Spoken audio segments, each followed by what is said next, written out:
This podcast is brought to you by Empor.top, the stories of top companies. Disclaimer: this AI-generated content is for informational purposes only and should not be considered as investment advice. ServiceNow, the platform that ate the enterprise. Picture this. It's November 5th, 2003. A 49-year-old engineer sits alone at a desk in his San Diego home, staring at a single laptop.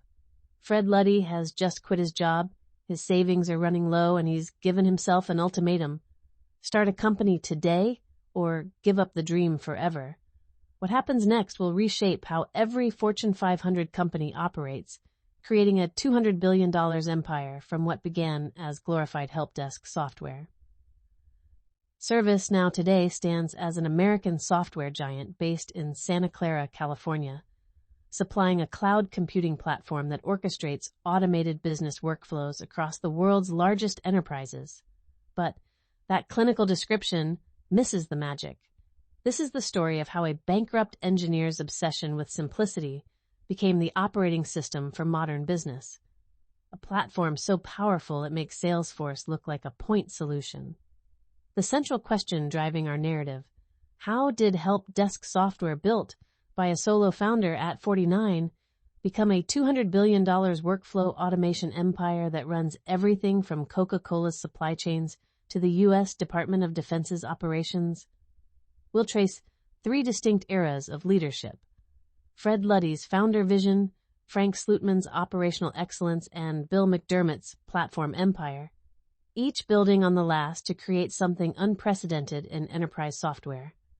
Along the way, we'll uncover the key themes that define ServiceNow: the power of platform thinking over point solutions, organic growth at unprecedented scale, and the counterintuitive insight that simplicity, not complexity, wins the enterprise. This isn't just another SaaS success story, it's a masterclass in timing, execution, and the rare ability to see around corners, to understand that every company's digital transformation would eventually need a single system of record for work itself. As we'll discover, ServiceNow didn't just ride the cloud wave. It created an entirely new category that others are still trying to understand. The structure ahead mirrors the company's evolution, from Fred's laptop to first product market fit, through the crucible of hypergrowth that nearly killed the company into the public markets under 3 different CEOs, and finally to today's AI-powered platform generating over $10 billion in revenue. Each phase reveals new lessons about building enduring enterprise value. So, settle in for a journey that spans 2 decades, 3 CEOs, and 1 relentless idea: that work should flow as naturally through organizations as conversation flows between people. By the end, you'll understand why ServiceNow might be the most important enterprise software company you've never really understood. Until now. The clock struck midnight on November 5th, 2003, marking Fred Luddy's 49th birthday. But instead of celebration, Luddy sat hunched over his laptop in his San Diego home office, writing code with the desperate energy of a man who'd given himself one last chance. If I don't start this company today, he'd told himself, I never will. The deadline wasn't arbitrary. It was survival. 18 months earlier, Luddy had watched his world collapse. As chief technology officer of Peregrine Systems, he'd helped build one of the enterprise software industry's brightest stars, only to see it implode in a $100 million accounting fraud scandal that would send executives to prison. The bankruptcy in September 2002 didn't just end Peregrine. It wiped out Luddy's savings, his stock options, everything. At 48, he was starting from financial ruin. But Luddy carried something more valuable than money: a decade of watching enterprise software fail its users. At Peregrine, he'd seen IT departments drowning in complexity, ticketing systems that required weeks of training, workflows that broke with every update, platforms that promised everything but delivered frustration. The industry had it backwards, Luddy would later explain. They built for features, not for humans. His insight was deceptively simple. What if enterprise software worked like consumer software? What if it was so intuitive that users could configure it themselves?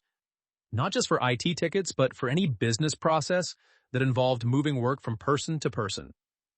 The idea consumed him through 2003 as he scraped by on consulting work, sketching database schemas on napkins, dreaming of something he called GlideSoft, software that would let work glide through organizations. That November night, Luddy incorporated GlideSoft, inked in California with himself as sole employee, sole investor, and sole believer. His headquarters was a spare bedroom. His development environment was a single Dell laptop. His business plan fit on one page: build a platform for managing work that was so simple, so flexible, that it could transform from help desk software into anything. The early months were brutal. Luddy coded 18-hour days, surviving on savings that dwindled toward zero. But word began to spread in San Diego's tight-knit tech community about the former Peregrine CTO building something revolutionary. By early 2004, volunteers started showing up. Engineers and salespeople who'd worked with Fred before, who believed in his vision enough to work without pay. Fred had this quality, recalls Pat Casey, one of the first volunteers who'd later become employee number 3. He could make you see the future so clearly that you'd mortgage your house to be part of it. Several early believers literally did, working nights and weekends while keeping day jobs to pay bills, gathering in Luddy's living room to debug code and dream about disrupting giants like BMC and Computer Associates. The breakthrough came through serendipity. In late 2004, Luddy demonstrated his platform at a small IT conference in San Francisco. In the audience sat David Stein from JMI Equity, a growth equity firm that specialized in software. Stein watched Luddy configure a complete IT ticketing workflow in under 5 minutes, something that took competitors' products weeks of professional services. "I'd seen 100 ITSM demos," Stein later recounted. "This was the first one where the customer could actually do it themselves." JMI moved fast. By mid-2005, they'd wired $2.5 million to GlideSoft. Not a massive check, but enough for Luddy to make his first 5 official hires, pay the volunteers who'd sustained the dream, and move out of his house into a small office in Solana Beach. The funding came with one condition: the name had to change. GlideSoft sounded like a mattress company, the investors argued. After weeks of brainstorming, they landed on ServiceNow, a name that captured both the immediate value proposition and the real-time nature of the platform. But the most important decision Luddy made in those early days had nothing to do with funding or naming. It was architectural, and it would define ServiceNow's trajectory for the next 2 decades. Rather than building a series of applications, Luddy created a single platform with a common data model that could be infinitely extended. Every customer would share the same underlying codebase, updated weekly. Customizations would be configurations, not code changes. Multi-tenancy would be built in from day one. "Everyone thought I was crazy," Luddy reflected years later. "Why constrain yourself to one architecture? Why not build best-of-breed applications?" But Luddy had seen the integration nightmares at Peregrine, the version control disasters, the upgrade paralysis. He believed that simplicity at the platform level would enable complexity at the business level, that constraints would paradoxically create freedom. By late 2005, ServiceNow had 7 employees, a handful of paying customers, and revenue measured in thousands, not millions. But something extraordinary was happening. ET managers who bought ServiceNow for help desk tickets were discovering they could extend it themselves to manage assets, handle change requests, automate approvals. Without any marketing, customers were finding use cases Luddy hadn't imagined. The platform wasn't just working, it was spreading organically through organizations like a beneficial virus. IT departments, traditionally seen as cost centers and obstacles, were suddenly becoming innovation hubs, building workflow applications for HR, facilities, even finance. The implications were staggering. ServiceNow wasn't just competing with IT service management vendors. It was creating an entirely new category: a platform for platforms, a system for building systems. As 2005 drew to a close, Fred Luddy's deadline bet was paying off in ways he couldn't have imagined. The company that started with 1 man and 1 laptop now had the seedlings of something transformative. But success would bring its own challenges. The infrastructure that worked for dozens of customers would buckle under hundreds. The founder who could charm early adopters would struggle with enterprise sales. The platform built for simplicity would face demands for complexity. The next phase would require a different kind of leadership, and it would nearly kill the company before propelling it to heights no one, not even Fred Luddy in his most optimistic moments, could have foreseen.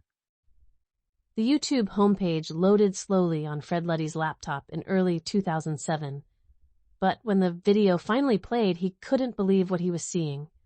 A customer, without prompting, without payment, had created a 12-minute tutorial showing how to build a complete employee onboarding workflow in ServiceNow. The video had thousands of views.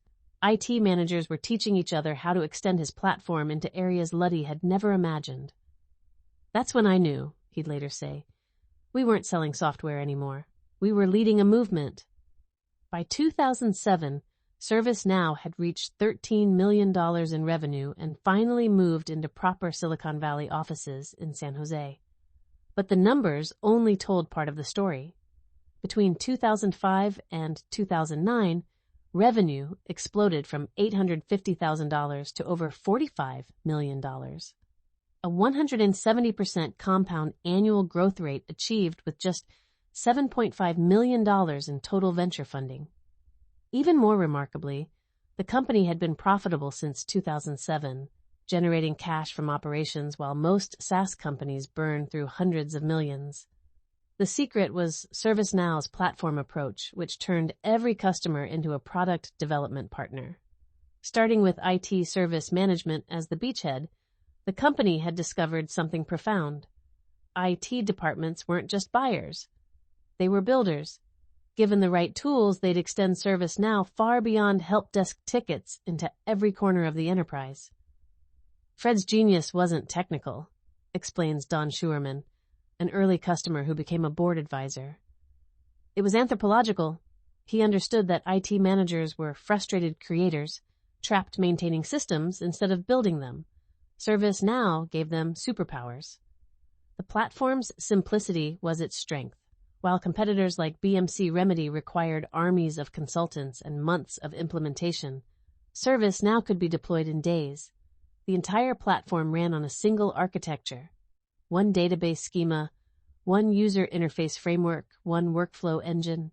Every customer was on the same version, updated weekly with no downtime. Customizations were just configurations stored as data, not code changes that broke with every upgrade. This architectural decision seemed limiting but proved liberating. A pharmaceutical company could build a drug trial management system using the same building blocks as a retailer creating a store inspection app. The platform became a kind of enterprise Lego set, standardized pieces that could be assembled into anything. But by 2009, success was becoming its own crisis. Customer growth had outpaced infrastructure investment. The platform that hummed along smoothly with hundreds of customers was groaning under thousands. Response times degraded, outages increased. Enterprise customers who'd bet their operations on ServiceNow were getting nervous. We were victims of our own success, Luddy admitted. I'd built a platform that could scale infinitely in theory, but was hitting very real limits in practice. The company needed capital, not just for servers and data centers, but for the enterprise-grade infrastructure that would let ServiceNow compete with established giants. Enter Doug Leone of Sequoia Capital. Leone had been tracking ServiceNow since 2008, initially skeptical of another ITSM vendor in a crowded market. But when he dug deeper, he discovered something extraordinary. Net revenue retention above 130%, meaning existing customers were expanding their spending by 30% annually without any sales effort. Customer acquisition costs were negligible. Word of mouth drove most new deals, and the platform architecture meant ServiceNow could enter new markets without building new products. I've seen a lot of companies, Leone would later tell Forbes, but I'd never seen organic growth at this scale with this capital efficiency. They'd essentially bootstrapped to $50 million in revenue. Sequoia invested $41.5 million in 2009, valuing ServiceNow at around $400 million. But Leone brought more than capital. He brought pattern recognition from decades of enterprise software investing. And what he recognized was troubling. ServiceNow had product-market fit but lacked the operational infrastructure to capitalize on it. The company was, in his memorable phrase, 90 days from going out of business. Not from lack of customers, but from inability to serve them.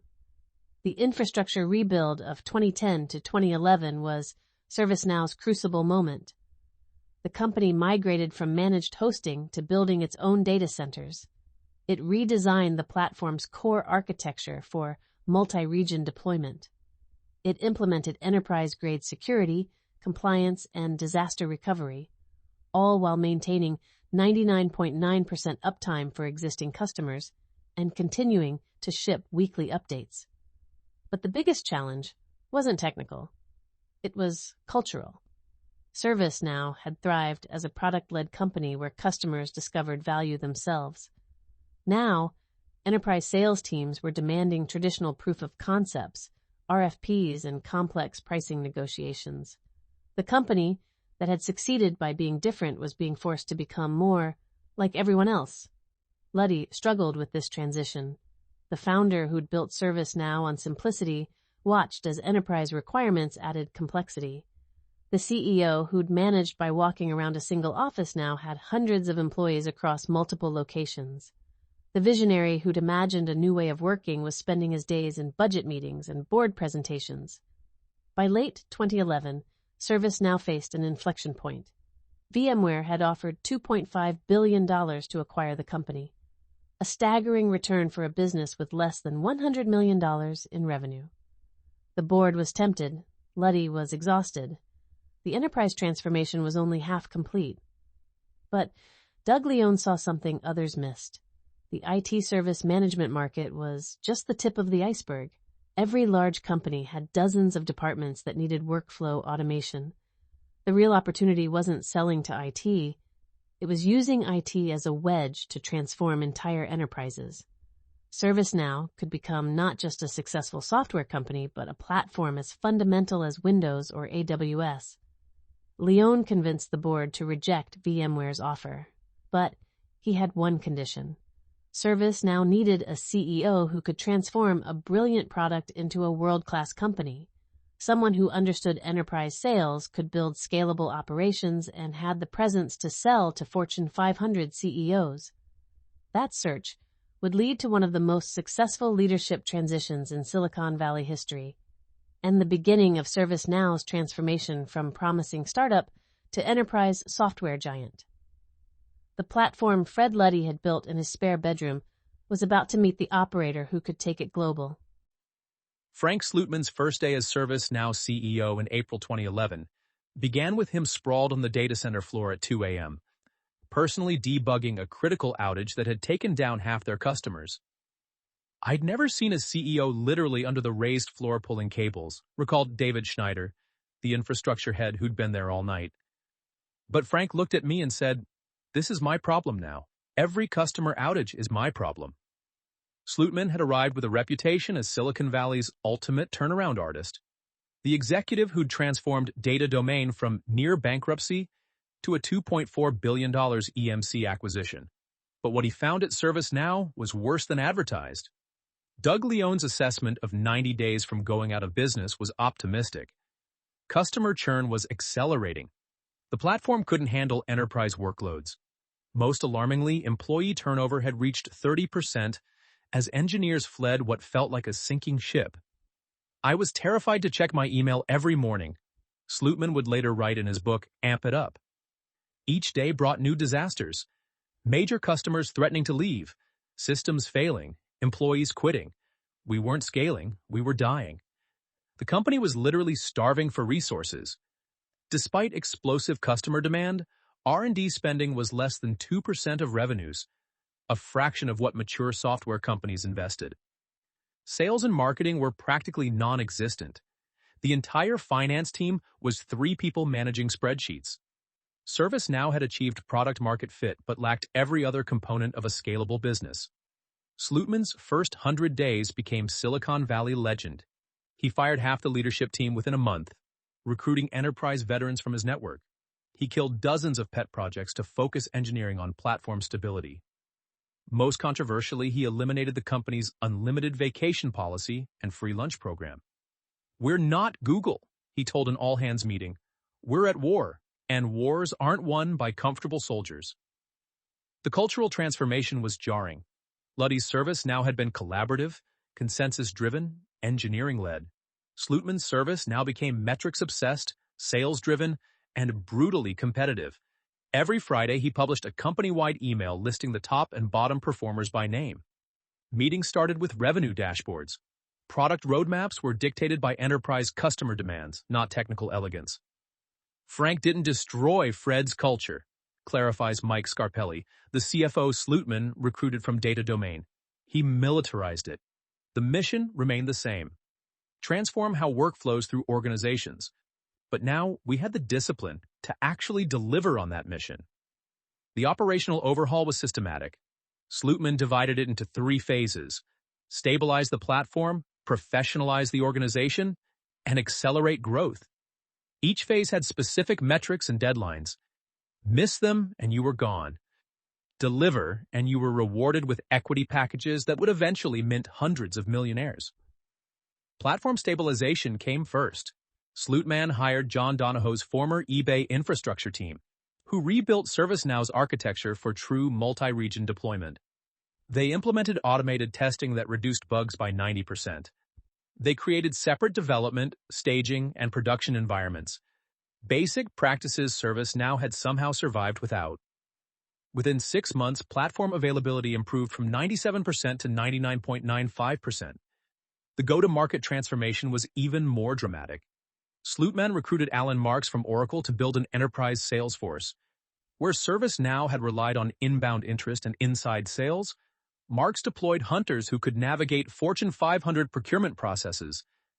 Average deal sizes jumped from $50,000 to $500,000.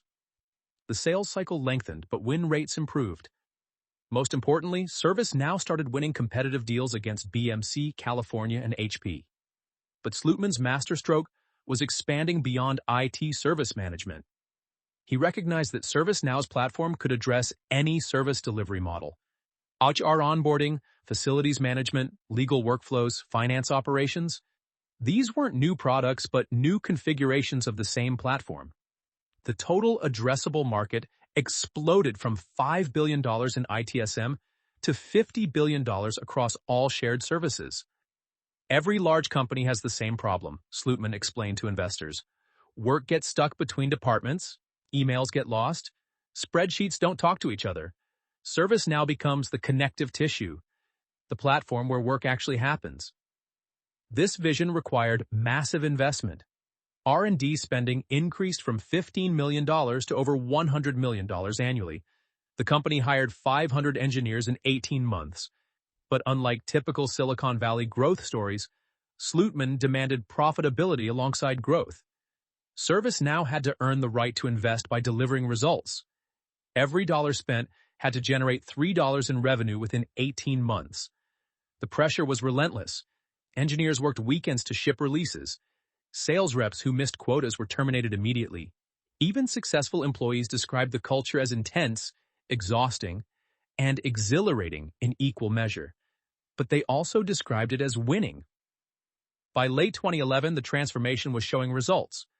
Revenue run rate exceeded $100 million. Customer count surpassed 1,000 enterprises. The platform handled over 20 million transactions daily without breaking. VMware, which had offered $2.5 billion months earlier, now couldn't afford ServiceNow at any price. The company that had been 90 days from death was ready for the public markets. But Slootman had one more challenge: convincing Wall Street that ServiceNow wasn't just another ITSM vendor, but a platform company that could rival Salesforce and Microsoft. The IPO roadshow in early 2012 became Slootman's stage to tell that story. In city after city, he demonstrated how a single ServiceNow instance could replace dozens of point solutions. He showed Fortune 500 case studies where IT departments had become innovation centers. He projected a path to $1 billion in revenue with expanding margins. Investors were skeptical at first. The enterprise software graveyard was littered with platforms that promised everything and delivered disappointment. But ServiceNow's numbers were undeniable. 100% year-over-year growth, 95% gross retention, 130% net expansion. This wasn't just growth. It was efficient, predictable, scalable growth.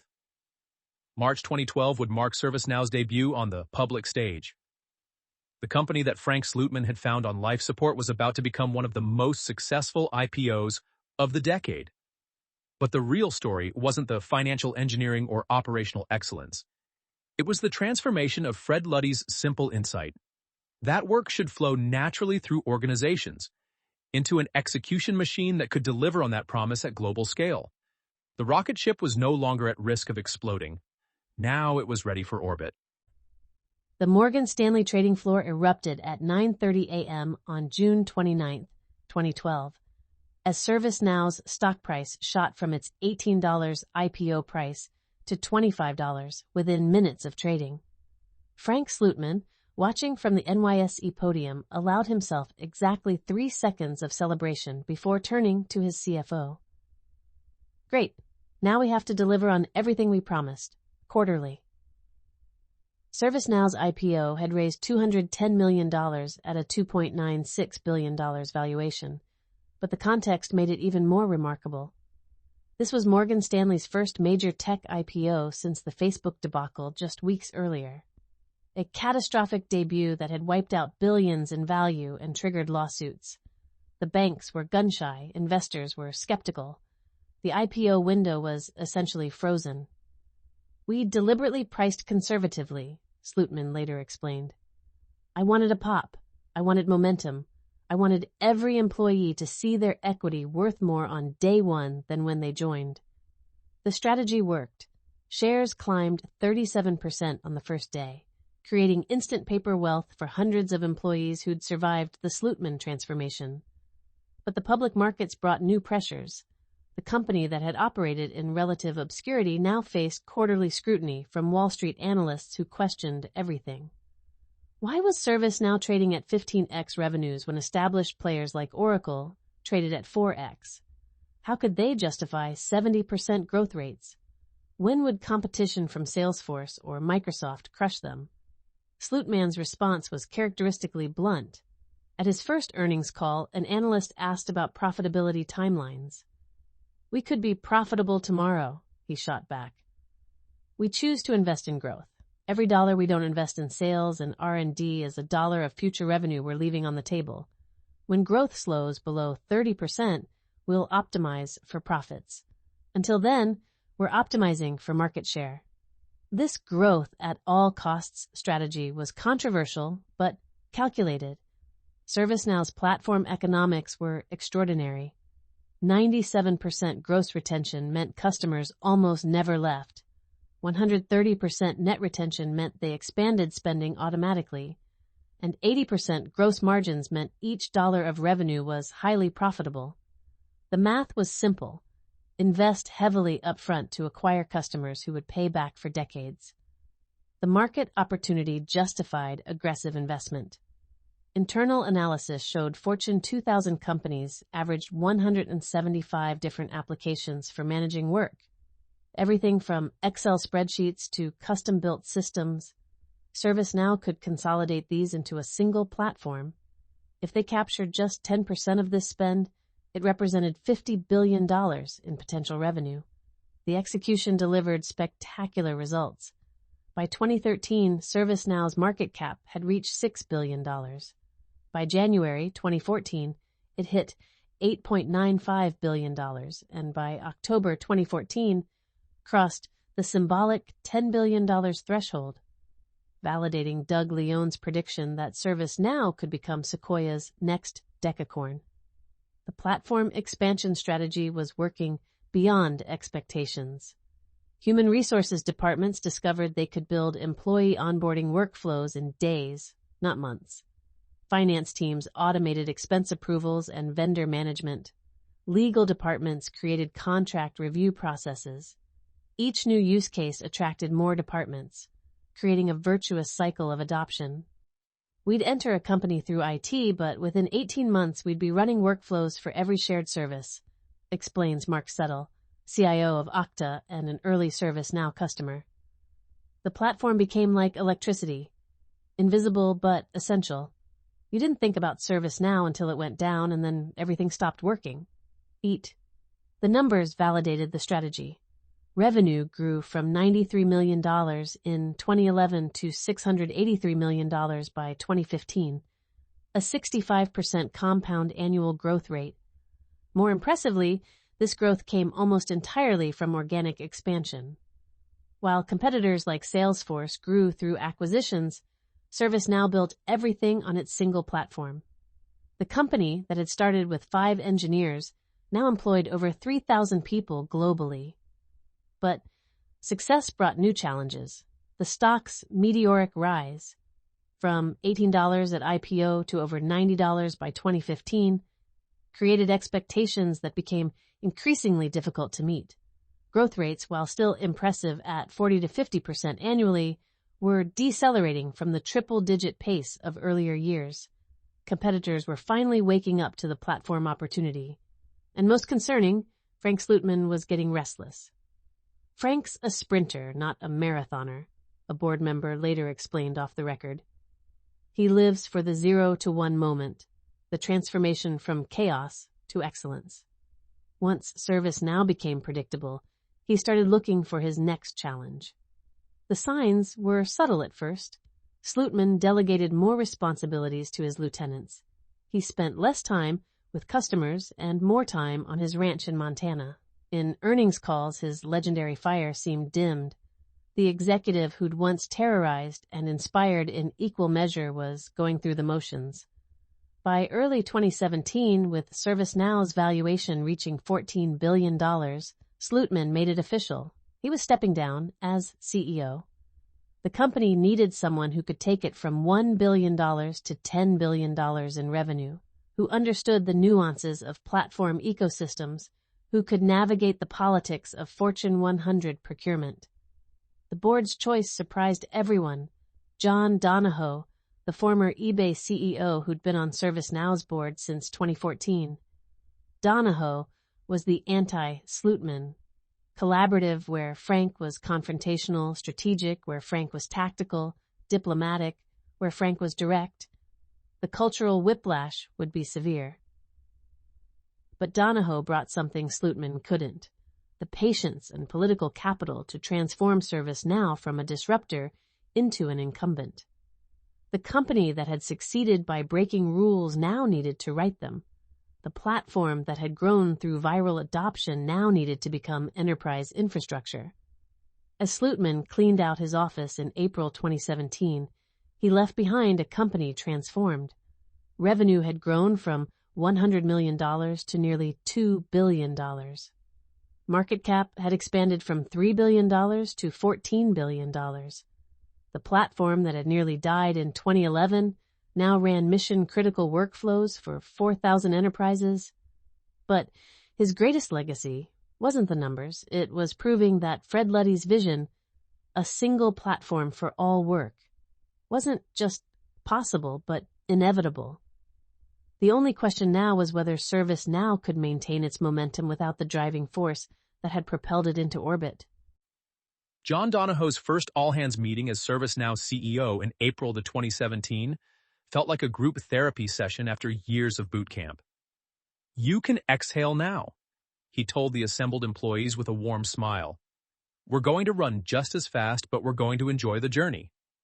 Someone in the back actually started crying.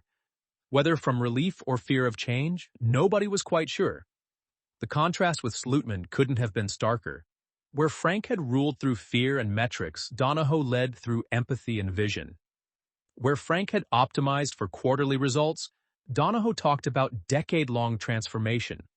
Where Frank had centralized every decision, Donahoe empowered his lieutenants to run their domains. John understood something Frank didn't, reflects Chitra Bhaskar, who joined as chief accounting officer during the transition. ServiceNow had grown up. We didn't need a wartime general anymore. We needed a peacetime architect who could build institutions, not just hit numbers. Donahoe inherited a rocket ship with structural cracks. The hyper-growth of the Slootman era had created organizational debt, systems that couldn't scale, processes held together with duct tape, and most critically, a culture of burnout that was driving away talent. Turnover in engineering had reached 25%. Customer satisfaction scores were declining. The platform that had disrupted enterprise software was becoming what it had once fought against: slow, complex, and bureaucratic. His first priority was cultural rehabilitation. Donahoe instituted no meeting Fridays, brought back unlimited vacation with mandatory minimums, and created mental health programs.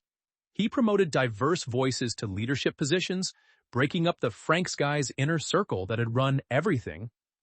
Most symbolically, he moved the executive team from their isolated top floor to sit among their teams. But Donahoe's most important contribution was strategic. He recognized that ServiceNow had won the platform war in IT and shared services. The next battlefield would be customer-facing workflows, using ServiceNow to power external experiences, not just internal operations. This meant competing directly with Salesforce in customer service, with Adobe in experience management, with Microsoft in productivity. We're not just digitizing work anymore, Donahoe explained to investors. We're digitizing the entire enterprise, every interaction between employees, customers, and partners. The vision was ambitious: ServiceNow as the nervous system connecting every business function. The platform expansion accelerated. ServiceNow launched customer service management to compete with Zendesk and Salesforce Service Cloud. It introduced field service management for managing mobile workforces. It built industry-specific solutions for telecommunications, financial services, and healthcare. Each new product was built on the same platform, inheriting the same security, workflow engine, and data model. The market validated Donahoe's vision. In 2018, Forbes named ServiceNow the world's most innovative company, beating Facebook, Tesla, and Amazon to the top spot. The recognition wasn't just for technology innovation, but for business model innovation, proving that enterprise software could be both powerful and accessible. The numbers backed up the accolades. Revenue grew from $1.9 billion in 2017 to $2.6 billion in 2018. Slower than the Slootman era's hypergrowth, but still an impressive 35% annually. More importantly, the growth was sustainable. Customer satisfaction scores improved. Employee retention stabilized. The platform that had nearly buckled under its own success was now robust enough to handle any workload. But Donahoe's greatest achievement was preparing ServiceNow for its next transformation. By 2019, he'd built the infrastructure: technical, organizational, and cultural. That would enable the company to scale from $3 billion to $10 billion in revenue. He'd expanded the platform from IT into every business function. He'd created a partner ecosystem that could deliver complex implementations without straining internal resources. Yet Donahoe knew his limitations. The next phase of growth would require someone who understood enterprise software at global scale, who had relationships with every Fortune 500 CEO, who could position ServiceNow not just as a platform, but as strategic infrastructure. The company needed someone who'd already built a $10 billion software business and knew the playbook by heart. In October 2019, ServiceNow announced its next CEO, Bill McDermott, the legendary former SAP chief executive who'd grown that company from $10 billion to $30 billion during his decade-long tenure. If Luddy had created the vision and Slootman had built the machine, McDermott would build the empire. The interregnum was over. ServiceNow's most ambitious chapter was about to begin. Bill McDermott's first board meeting as ServiceNow CEO in October of 2019 opened with a slide that made directors gasp. A simple chart showing ServiceNow at $3.5 billion revenue, SAP at $30 billion, and an arrow connecting them labeled Our Journey. McDermott, blind in one eye from a freak accident but seeing the future more clearly than anyone, declared, ServiceNow will be the defining enterprise software company of the 21st century. Not one of them. The one. McDermott brought credibility that transcended software. During his decade running SAP, he'd sat across from every Fortune 500 CEO understanding their digital transformation struggles firsthand. He knew that ServiceNow's competition wasn't really BMC or even Salesforce. It was the inertia of enterprises stuck between old systems and new possibilities. His mission? Make ServiceNow indispensable to global business.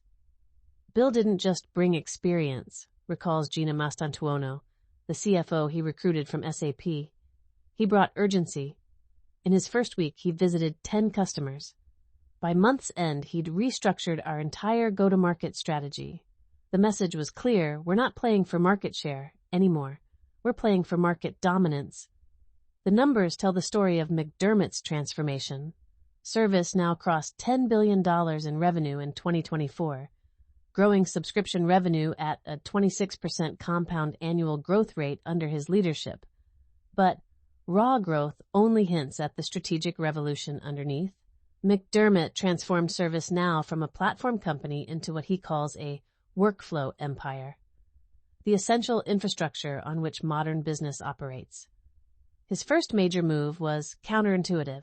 Instead of acquiring companies to accelerate growth, McDermott doubled down on organic innovation. Everyone expected me to go shopping, he later told investors, but ServiceNow's magic is its single architecture. Every acquisition would have diluted that. Instead, he poured resources into R&D, increasing investment from $800 million to over $2 billion annually. The product strategy was surgical.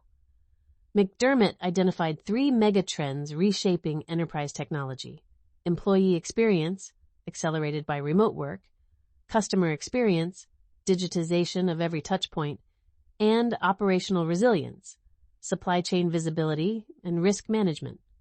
ServiceNow would own the workflow layer for all 3, getting to $7 billion faster than anyone organically. That became McDermott's rallying cry, highlighting ServiceNow's unique achievement of reaching that milestone without major acquisitions. While Salesforce had bought MuleSoft and Tableau, while Microsoft had acquired LinkedIn and GitHub, ServiceNow built everything on its original platform. The partner ecosystem transformation was equally dramatic. When McDermott arrived, ServiceNow's partner revenue was fragmented across hundreds of small consultancies. By 2024, 7 partners had built $1 billion-plus ServiceNow practices. Accenture, Deloitte, EY, KPMG, PwC, IBM, and DXC. These weren't just implementation partners. They were co-innovation labs, building industry solutions that ServiceNow could never create alone. Bill understood that to win the enterprise, you need the trusted advisors to the enterprise, explains John Ria, who leads Accenture's ServiceNow practice. He didn't just want partners who could implement. He wanted partners who could transform, who could walk into a boardroom and redesign how work flows through a $50 billion company. The AI transformation began with a May 2023 partnership with NVIDIA that would redefine ServiceNow's technology stack. ServiceNow and NVIDIA announced a partnership to develop powerful, enterprise-grade generative AI capabilities to transform business processes with faster, more intelligent workflow automation using NVIDIA software, services, and accelerated infrastructure to develop custom large language models trained on data specifically for ServiceNow's platform. This wasn't just adding AI features. It was rebuilding the platform's foundation with intelligence at its core.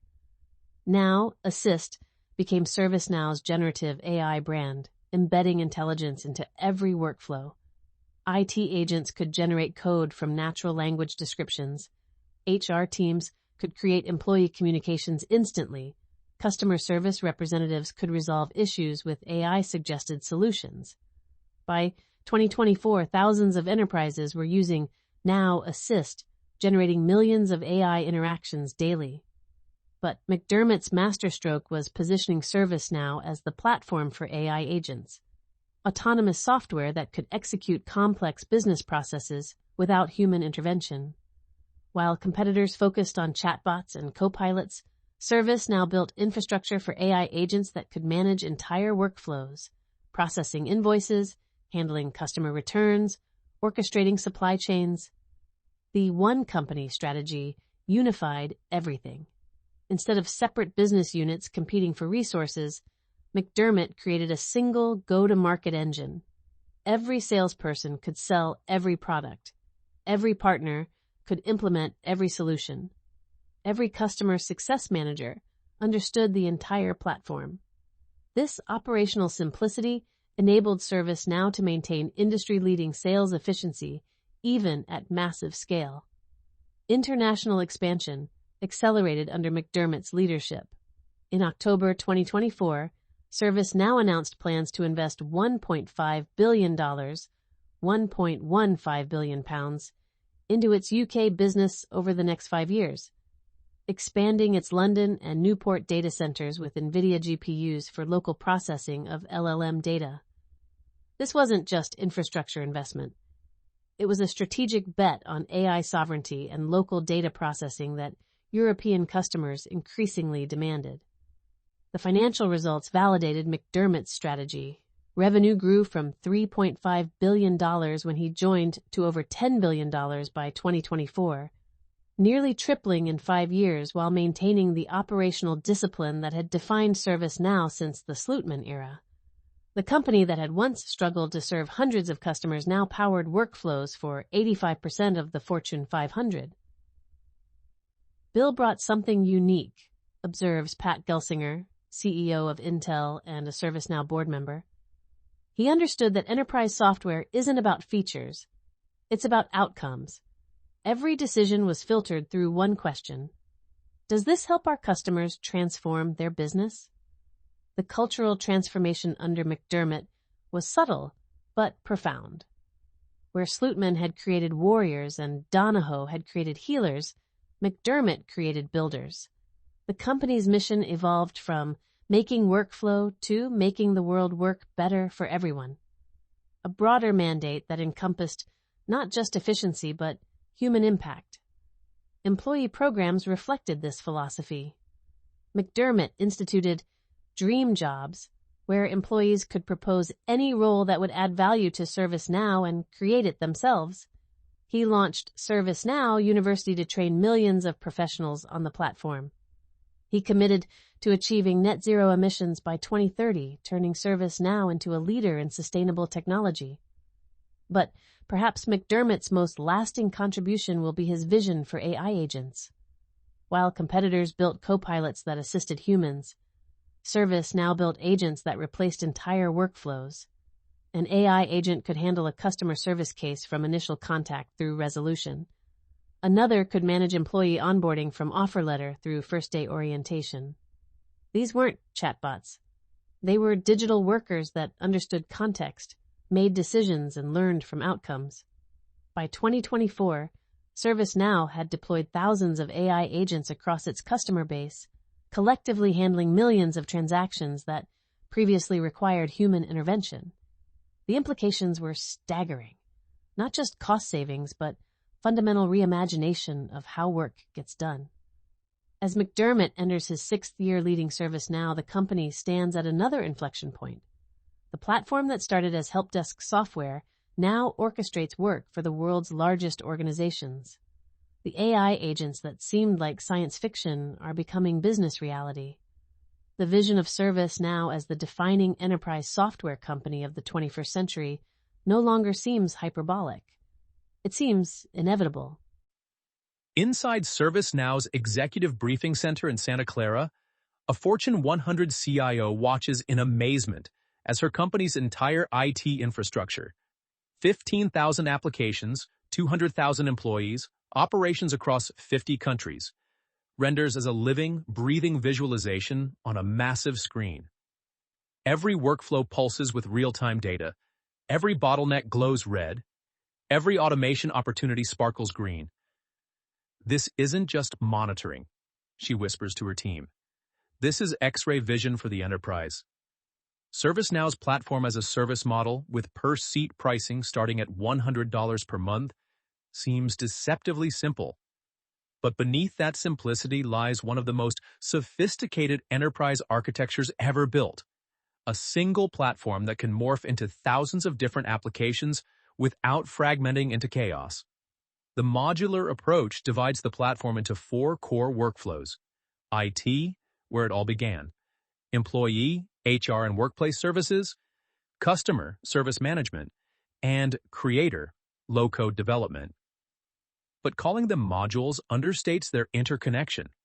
When an employee submits an IT ticket, it can trigger an HR workflow for equipment provisioning, a finance workflow for budget approval, and a facilities workflow for desk assignment, all without human intervention, all on the same platform.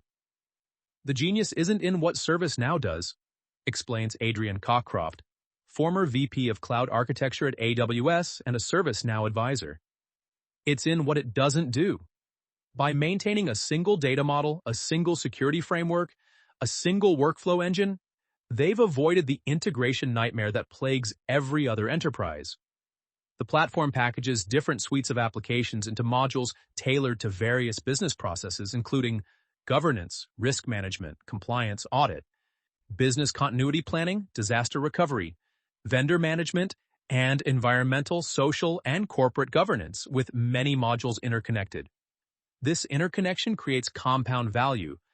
The more modules a customer adopts, the more powerful each becomes. The single architecture advantage manifests in unexpected ways.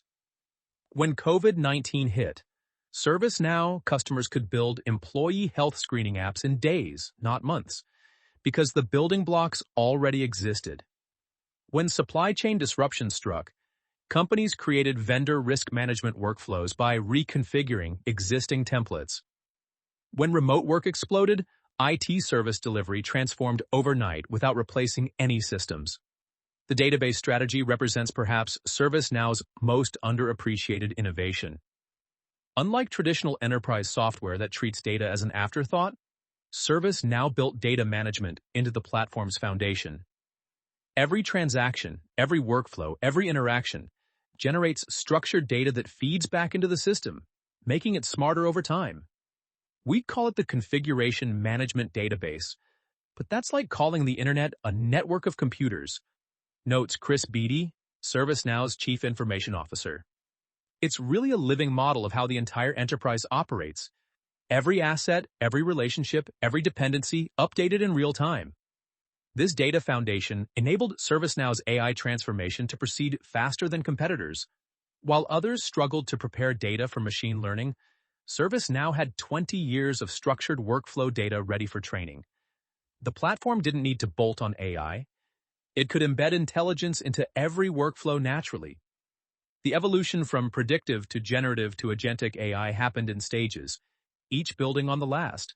Predictive AI arrived first, helping route tickets, predict outages, and identify patterns. Generative AI came next with Now Assist, creating content, code, and communications. But agentic AI, autonomous agents that execute complex workflows, represents the real revolution. An AI agent isn't just a smart chatbot, clarifies Dorit Zilbershot, ServiceNow's Chief Product Officer. It's a digital employee that understands objectives, navigates systems, makes decisions, and learns from results. Imagine a new hire who never needs training, never makes the same mistake twice, and works 24/7 without breaks. The platform's evolution reflects a consistent philosophy. Organic growth beats acquisitions. While Salesforce spent $28 billion buying MuleSoft and Tableau, while Microsoft spent $26 billion on LinkedIn, ServiceNow built equivalent capabilities internally. This wasn't stubbornness. It was strategy. Every acquisition would have required integration, created technical debt, and fragmented the platform. We've turned down dozens of acquisition opportunities that would have boosted revenue. McDermott revealed in a recent investor call. But they would have destroyed our architecture. You can't build a skyscraper by stacking houses.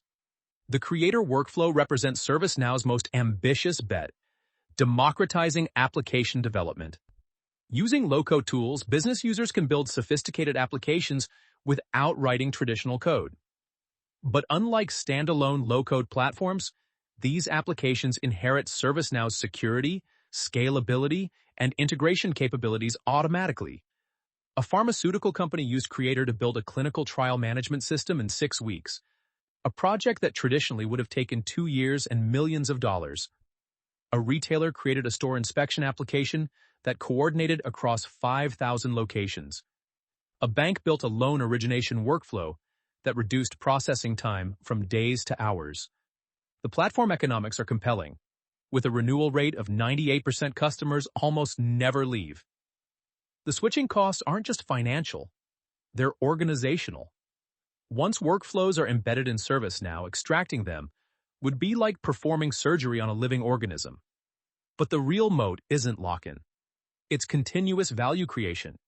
Every week, ServiceNow ships updates that every customer receives simultaneously. No version conflicts, no upgrade projects, no compatibility issues. The platform customers use today is fundamentally different from what they used 5 years ago. Yet the transition has been seamless. ServiceNow has solved the innovator's dilemma, observes Clayton Christensen's former colleague, Afosa Oyomo. They disrupt themselves continuously without disrupting their customers. It's architectural genius disguised as simplicity. Looking ahead, the platform's evolution seems limitless. Quantum computing integration could optimize workflows in ways classical computers can't imagine. Blockchain could create immutable audit trails for regulated industries. Extended reality could transform how people interact with workflows. But whatever emerges, it will build on the same foundation Fred Luddy coded in his spare bedroom. A platform where work flows naturally, where complexity becomes simplicity, where the impossible becomes inevitable. Frank Slootman was presenting to ServiceNow's board in 2015 when a director asked the question every enterprise software CEO dreads: when will you build industry-specific solutions? Slootman's response became company legend. Never. The moment we build for industries, we become 1,000 small companies instead of one large platform. Our customers are smart enough to configure what they need. Our job is to give them the tools. That decision, to remain horizontal while competitors specialized, encapsulates ServiceNow's first crucial lesson: the power of platform thinking versus point solutions. While Salesforce built separate clouds for sales, service, and marketing, while Oracle acquired dozens of specialized applications, ServiceNow maintained fanatical focus on a single, extensible platform. Every enterprise software company faces this choice, explains Ben Horowitz, co-founder of Andreessen Horowitz and an early ServiceNow observer. Do you build the perfect solution for each use case, or do you build a platform that's good enough for everything?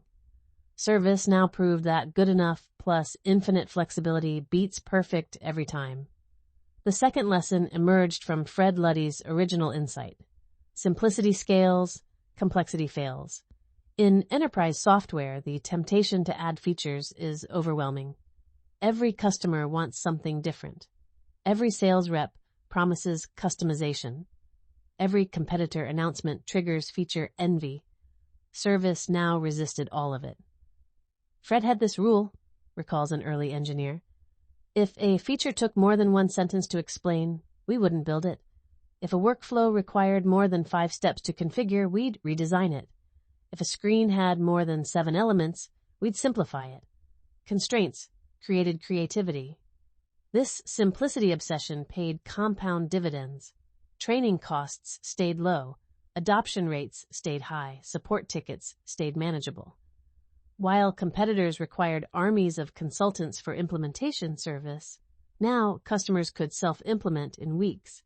The platform that looked underpowered to analysts looked perfectly powered to users. The third lesson, when to bring in professional management, remains ServiceNow's most controversial decision. Fred Luddy stepping aside for Frank Slootman in 2011 felt like betrayal to early employees.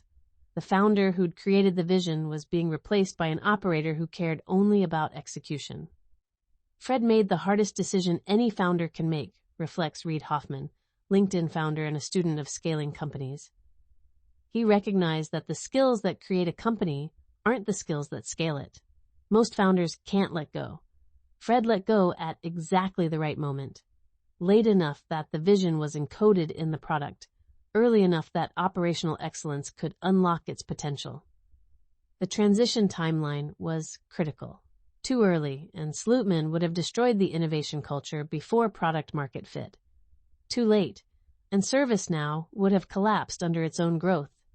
The sweet spot, when the company had proven demand but lacked the infrastructure to capture it. The fourth lesson, building for the enterprise means selling to the C-suite. Transformed ServiceNow from vendor to partner. While competitors sold to IT managers, ServiceNow sold to CEOs. While others pitched cost savings, ServiceNow pitched transformation. While others conducted product demos, ServiceNow conducted strategy sessions. Bill McDermott understood something fundamental, notes Satya Nadella, Microsoft CEO and occasional ServiceNow partner. Enterprise software isn't bought. It's adopted, and adoption happens when the C-suite sees it as strategic, not tactical. ServiceNow stopped selling software and started selling outcomes. This C-suite focus required different everything, different salespeople, industry veterans, not software reps, different marketing, business transformation, not feature lists, different pricing, value-based, not seat-based, different support, business consulting, not technical troubleshooting. The fifth lesson, the workflow revolution thesis, positioned ServiceNow at the intersection of multiple megatrends. Digital transformation wasn't about technology. It was about workflows. Cloud computing wasn't about infrastructure. It was about workflows. AI wasn't about algorithms. It was about workflows. By owning the workflow layer, ServiceNow became essential to every enterprise transformation. They found the atomic unit of business, explains Mark Benioff, Salesforce CEO and ServiceNow's most respectful competitor. Not data, not applications, not processes. Workflows. Everything else is built on workflows. Control the workflows. Control the enterprise. The sixth lesson, capital efficiency beats growth at all costs. Differentiated ServiceNow from the Silicon Valley playbook. The company bootstrapped to $50 million with only $7.5 million in venture funding, remaining profitable from 2007 despite explosive growth. Even after going public, ServiceNow maintained discipline. Every dollar invested had to return $3 within 18 months. ServiceNow proved you can grow fast and be profitable, observes Bill Gurley, benchmark partner and critic of growth at all cost strategies. They didn't choose between growth and profitability. They demanded both. It required harder decisions, better execution, but created a vastly more valuable company. The seventh lesson, partner ecosystem as growth multiplier. Transformed ServiceNow from software company to platform economy. Rather than building professional services, they enabled partners. Rather than creating industry solutions, they empowered consultants. Rather than owning customer relationships, they shared them. By 2024, the partner ecosystem generated $5 in services revenue for every $1 in ServiceNow license revenue. 7 partners had built billion-dollar practices. Thousands of consultants specialized in ServiceNow. The ecosystem became self-reinforcing. More partners meant more solutions meant more customers meant more partners. The eighth lesson, organic growth beats acquisitions. Ran counter to enterprise software orthodoxy. While peers spent billions on acquisitions, ServiceNow built internally. This wasn't about saving money. Acquisitions could have accelerated growth. It was about maintaining architectural integrity. Every acquisition is a cancer risk, Slootman once told his leadership team. Different code, different culture, different customers. You think you're buying revenue, but you're buying complexity. We chose the harder path. Building everything ourselves, because it's the only path to platform purity. These lessons compound into a playbook that's both specific and universal. Specific to enterprise software. Platform beats applications, workflows beat features, simplicity beats complexity. Universal to any business. Timing matters for leadership transitions. Ecosystems multiply value. Discipline enables sustainability. But perhaps the meta lesson is about patience. ServiceNow took 20 years to reach $10 billion in revenue. They resisted shortcuts, avoided distractions, maintained focus. In an industry obsessed with disruption, they chose evolution. In a culture celebrating pivots, they stayed the course. ServiceNow is proof that in enterprise software, tortoises beat hares, concludes Peter Thiel, PayPal founder and contrarian thinker. They didn't try to change everything at once. They changed one thing, how work flows, and changed it completely. That's not just a business lesson. That's a philosophy. ServiceNow's market capitalization stands at $185.11 billion as of August 2025, making it one of the most valuable enterprise software companies in history. But raw market cap tells only the part of the story. The real question for investors: is this $200 billion valuation the end of ServiceNow's growth story, or merely the end of the beginning? The bull case starts with market position. ServiceNow owns the workflow automation layer for enterprise, a market that IDC estimates will reach $150 billion by 2028. With current revenues around $10 billion, ServiceNow has captured less than 7% of its total addressable market. The company's net revenue retention of 125% plus means existing customers alone will drive substantial growth even without new logos. ServiceNow has achieved something rare in enterprise software. They're both dominant and early, notes Brad Gerstner, founder of Altimeter Capital and ServiceNow investor.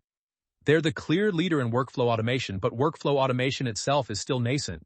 It's like owning Amazon in 2005, dominant in online retail when online retail was still 3% of commerce. The competitive moats run deeper than market share. First, the single platform architecture creates switching costs that border on prohibitive. Ripping out ServiceNow would require replacing dozens of interconnected workflows, retraining thousands of employees, and rebuilding years of customizations. No CIO volunteers for that pain. Second, the data advantage compounds daily. Every workflow generates training data for AI models. Every automation creates templates for future workflows. Every customer implementation enriches the platform's capabilities. Competitors starting today face a 20-year data deficit that no amount of capital can overcome. Third, the partner ecosystem creates a multiplier effect. With 7 partners having built $1 billion plus ServiceNow practices, thousands of consultants specialize in the platform. This army of evangelists and implementers creates demand, reduces sales costs, and accelerates deployments. Competing against ServiceNow means competing against an entire economy. The growth drivers align perfectly with enterprise megatrends. Digital transformation, accelerated by COVID, has shifted from nice-to-have to existential necessity. A 2024 McKinsey study found that 90% of enterprises plan to increase workflow automation investment. ServiceNow sits at the center of this transformation. AI adoption supercharges the opportunity. While competitors bolt on AI features, ServiceNow embeds intelligence throughout the platform. Their AI agents don't just assist work, they do work. As enterprises shift from human-powered to AI-powered operations, ServiceNow becomes the orchestration layer for digital workers. International expansion offers another growth vector. While ServiceNow generates 65% of revenue from North America, international markets remain underpenetrated. The $1.5 billion UK investment, announced in October 2024, signals serious commitment to global growth. Europe and Asia-Pacific could each eventually match North American revenue. But the bear case deserves equal scrutiny. Growth deceleration is mathematical reality. Maintaining 25% growth at $10 billion revenue is vastly harder than at $1 billion. While ServiceNow has defied gravity longer than most, the laws of large numbers eventually apply. Competition from hyperscalers poses the greatest threat. Microsoft, Amazon, and Google have unlimited resources, existing enterprise relationships, and AI capabilities. Microsoft's Power Platform directly targets ServiceNow's low-code workflow market. Amazon's AWS offers competing IT operations tools. Google's Workspace includes workflow automation. If any hyperscaler decides ServiceNow is strategic, they could subsidize competing products indefinitely. Margin pressure looms as AI investment accelerates. ServiceNow must spend billions on AI infrastructure, talent, and development while maintaining profitability expectations. The company that built its reputation on capital efficiency now faces an AI arms race where efficiency might equal extinction. Valuation remains the elephant in the room. At 15x forward revenue and 50x forward earnings, ServiceNow trades at premiums that assume perfect execution. Any stumble, a missed quarter, a failed product launch, a security breach, could trigger violent multiple compression. The stock that's compounded at 30% plus annually could easily have in a broader tech sell-off. Customer concentration creates hidden risk. While ServiceNow serves thousands of customers, the top 100 generate disproportionate revenue. Losing even a handful of major accounts, perhaps to hyperscaler bundles or internal builds, could materially impact growth. The enterprise relationships that enabled growth also create vulnerability. The most nuanced risk involves AI disruption of ServiceNow's own market. If AI agents become sophisticated enough, enterprises might need less workflow orchestration, not more. The platform that thrived by organizing human work might become less relevant in an AI-dominated future. ServiceNow could be disrupting itself into obsolescence. The investment case hinges on one question, argues Aswath Damodaran, NYU professor and valuation expert. Is ServiceNow a growth company with platform characteristics or a platform company with growth characteristics? The former justifies the multiple. The latter doesn't. The financial metrics paint a mixed picture. Revenue growth remains robust at 25% plus but decelerating. Free cash flow margins exceed 30%, demonstrating operational excellence. The Rule of 40 score, growth rate plus profit margin, exceeds 55, elite for a company this size. But these are backward-looking metrics in a forward-looking market. The $30 billion revenue potential by 2030, management's unofficial target, requires threading multiple needles. ServiceNow must maintain 20% plus growth while expanding margins, defend against hyperscalers while investing in AI, expand internationally while protecting the core, innovate continuously while maintaining stability. Possible? Yes. Probable? That's the $200 billion question. For growth investors, ServiceNow represents a pure play on enterprise digital transformation with AI optionality. For value investors, it's an overvalued momentum stock priced for perfection. For long-term fundamental investors, it's a high-quality compounder with duration risk. The truth, as always, lies somewhere between the extremes. ServiceNow has built something remarkable.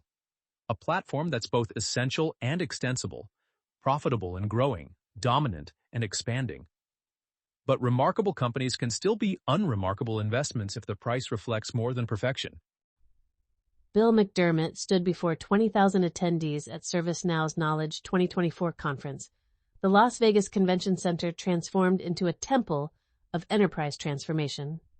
Behind him, a massive screen displayed a single number, $10 billion. "We just crossed $10 billion in annual revenue," he announced to thunderous applause. "But I didn't come here to celebrate the past. I came to show you the future." What followed was a live demonstration that would have seemed like magic just years earlier. An AI agent negotiated a complex vendor contract, analyzing thousands of pages of terms, comparing against market benchmarks, and producing an optimized agreement, all in 90 seconds. Another agent diagnosed and resolved a customer service issue across 17 different systems without human intervention. A third orchestrated a global product launch, coordinating marketing, sales, supply chain, and finance workflows across 40 countries simultaneously. "This isn't science fiction," McDermott declared. "This is happening today in production at scale."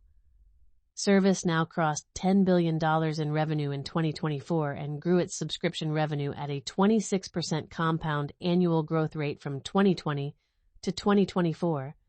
A stunning achievement for a company that many dismissed as just another ITSM vendor. But the numbers only hint at the transformation ahead. The AI agents revolution represents ServiceNow's biggest opportunity and greatest challenge. While competitors offer co-pilots that assist human workers, ServiceNow builds agents that replace entire job functions. By 2025, the company projects that AI agents will handle 40% of all platform transactions. By 2027, that number could reach 70%. We're not augmenting work. We're automating it entirely, explains CTO Pat Casey, Fred Luddy's first volunteer who's now architecting ServiceNow's AI future. An AI agent doesn't just help you file an expense report. It files the expense report, gets approval, processes reimbursement, updates budgets, and alerts you when it's done. The human touches nothing. International expansion accelerates this transformation. The UK investment announcement was just the beginning. ServiceNow plans similar commitments in Germany, Japan, and India, each with local data centers, local AI models, and local partnerships. The goal, $5 billion in international revenue by 2027, making ServiceNow truly global rather than America-centric. Every country wants AI sovereignty, notes Gina Mastantuono, ServiceNow's CFO and president. They want their data local, their AI trained on their language and regulations, their workflows reflecting their business culture. We're not just localizing software, we're localizing intelligence. The platform ecosystem evolution continues at breakneck pace.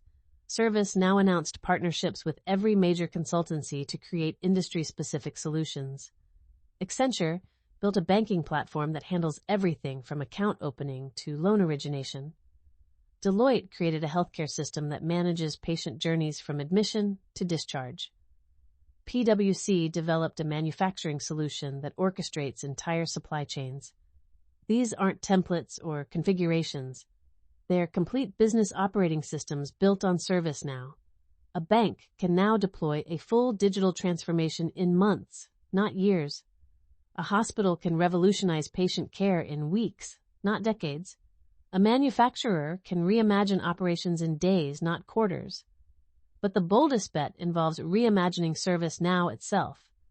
Project Skynet, internal codename, aims to make ServiceNow self-managing by 2026. AI agents will monitor the platform, predict problems, implement fixes, and optimize performance without human intervention. The platform that automates work for others will automate its own operations. It's the ultimate proof point, McDermott explains. If we can't automate ourselves, how can we automate others? By 2026, ServiceNow will run ServiceNow better than any human team could. The talent transformation reflects this AI-first future. ServiceNow now hires more AI researchers than traditional engineers. The company that once recruited from enterprise software competitors now competes with OpenAI and Anthropic for talent. Stock compensation packages rival Silicon Valley's most aggressive offers. The war for AI talent has replaced the war for enterprise sales reps. The competitive landscape shifts monthly. Microsoft's Copilot ecosystem poses the greatest threat, bundling workflow automation with Office and Azure. Salesforce's Agentforce platform targets similar use cases. Even OpenAI explored enterprise workflows with custom GPTs. The battlefield has shifted from platforms to intelligence. Yet, ServiceNow's advantages compound. 20 years of workflow data train better models than competitors' generic datasets. Thousands of enterprise relationships provide distribution that startups can't match. The platform architecture enables AI integration that point solutions can't achieve. The moat isn't just wide, it's widening. The legacy question looms largest. Can ServiceNow become the SAP of the cloud era?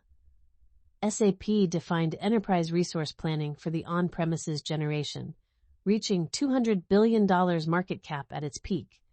ServiceNow could define workflow automation for the cloud generation, potentially exceeding SAP's impact. SAP organized data. We organize work, McDermott notes, drawing the contrast with his former employer. SAP was about recording what happened. We're about making things happen in an AI-powered economy that's exponentially more valuable. The path to $30 billion revenue by 2030 requires near-perfect execution, but the building blocks align: accelerating AI adoption, expanding platform capabilities, deepening enterprise relationships, growing international presence, and maintaining operational excellence. The company that started with Fred Luddy's deadline decision could become one of history's most valuable software companies. As Knowledge 2024 concluded, McDermott left attendees with a final thought. 20 years ago, Fred Luddy imagined work flowing like water through organizations. Today, we're making that vision reality with AI agents that don't just enable flow, they are the flow. The next 20 years won't be about making work better. They'll be about reimagining work entirely.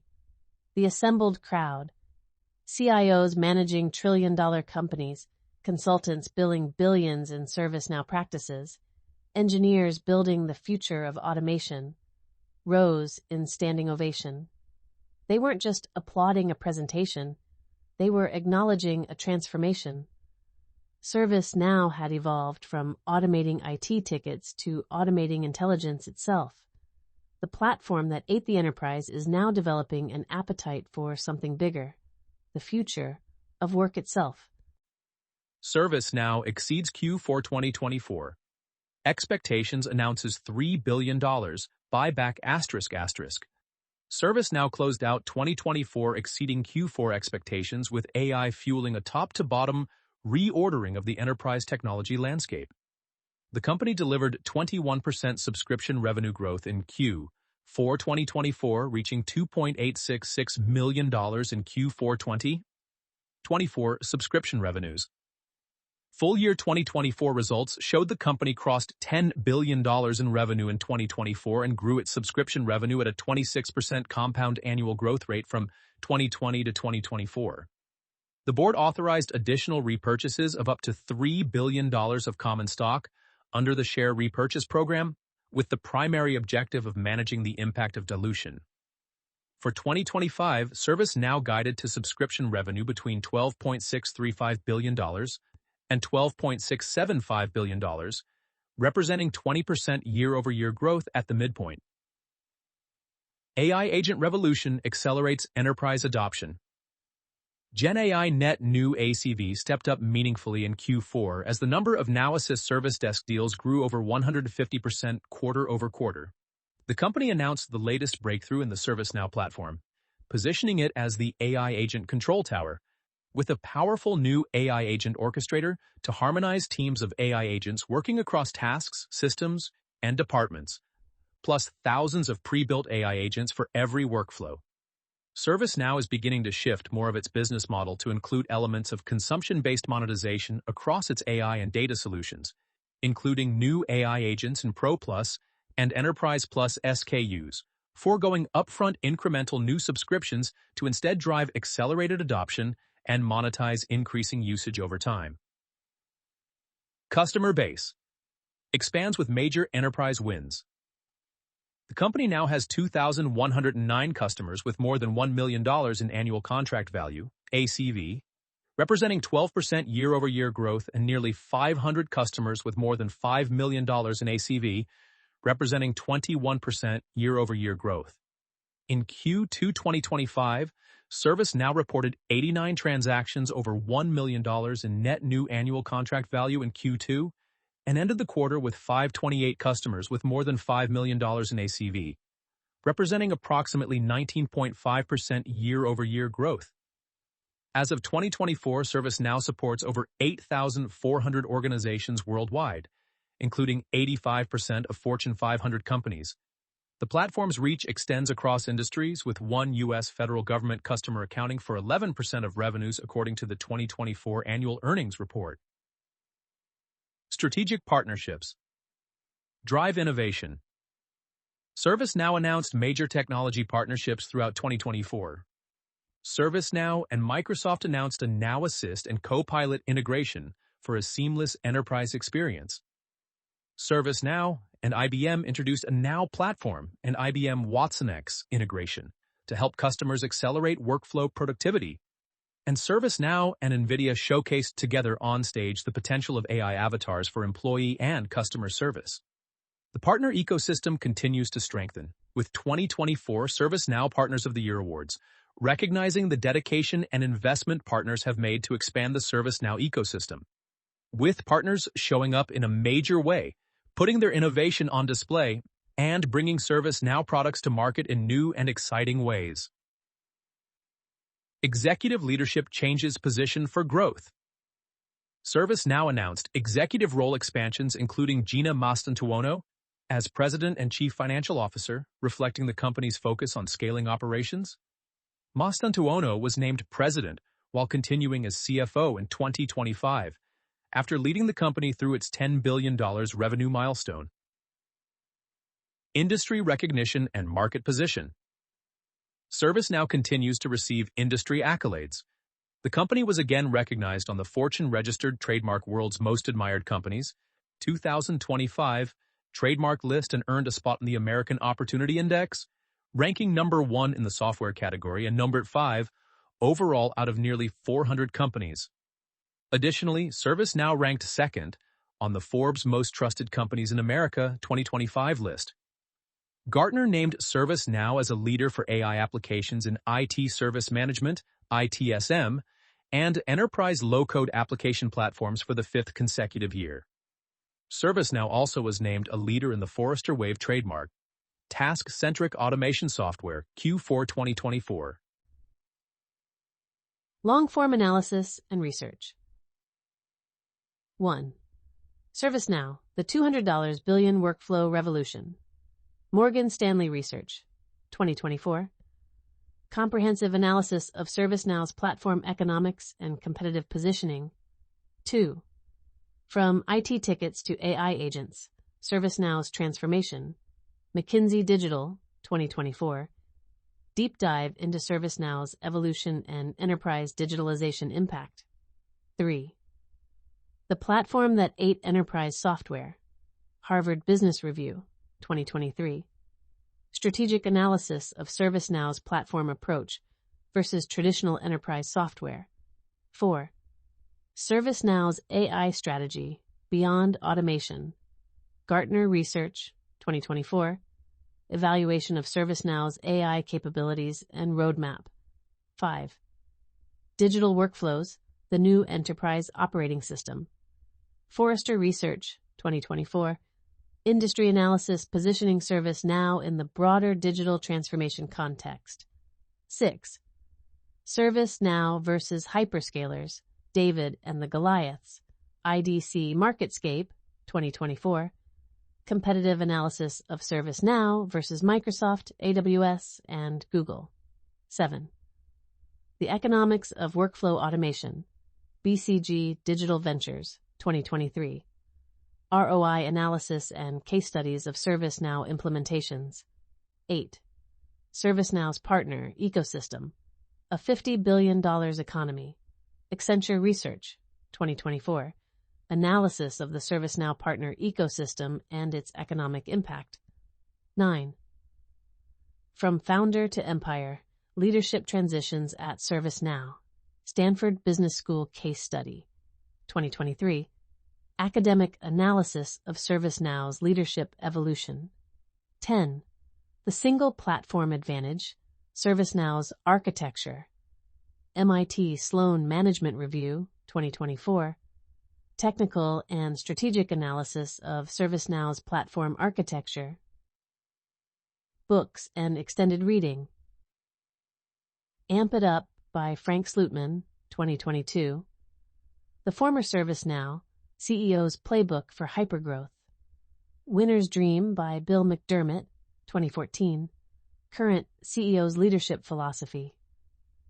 The Phoenix Project by Gene Kim, IT Transformation Concepts that Influenced ServiceNow. Platform Revolution by Parker, Van Alstyne, and Choudhury. Framework for Understanding Platform Businesses. Podcasts and interviews. Bill McDermott on Masters of Scale with Reid Hoffman, ServiceNow's AI Strategy. Frank Slootman on The Tim Ferriss Show, Building and Scaling ServiceNow. Fred Luddy on How I Built This, The Founding Story of ServiceNow. Gina Mastantuono on Fortune's Leadership Next, Financial Strategy and Growth, Financial Reports and Investor Resources, ServiceNow Investor Relations Portal, investors.servicenow.com, Annual 10K Reports, 2020 to 2024, Quarterly Earnings, Transcripts, Knowledge Conference Presentations, Analyst Day Materials, Customer Case Studies, Coca-Cola, Global Supply Chain Transformation, U.S. Department of Defense, Government Digital Modernization, HSBC, Financial Services Workflow Automation, Mayo Clinic, Healthcare Operational Excellence, Tesla, Manufacturing and Service Optimization, Technical Resources, ServiceNow Developer Portal, developer.servicenow.com, Now Platform Architecture Guides, AI and Machine Learning Documentation Service, Now University Training Materials, Community Forums, and User Groups. Industry Reports, IDC MarketScape, Workflow Automation Platforms, 2024, Gartner Magic Quadrant for Enterprise Low-Code Platforms, 2024, Forrester Wave, Digital Process Automation, 2024, Everest Group, Peak, Matrix, IT Service Management, 2024. News and Updates. ServiceNow Newsroom, servicenow.com/company/media, TechCrunch Enterprise Coverage, The Information, Enterprise Software Beat, Wall Street Journal, Tech Section, Bloomberg Technology. Competitor Analysis. Salesforce Platform, Comparison Studies, Microsoft Power Platform, Analysis, AWS Workflow Services, Overview, Google Cloud Automation Capabilities, Legacy Vendor, BMC, California, Migration Guides. This podcast is brought to you by Empor.top, the stories of top companies. Disclaimer.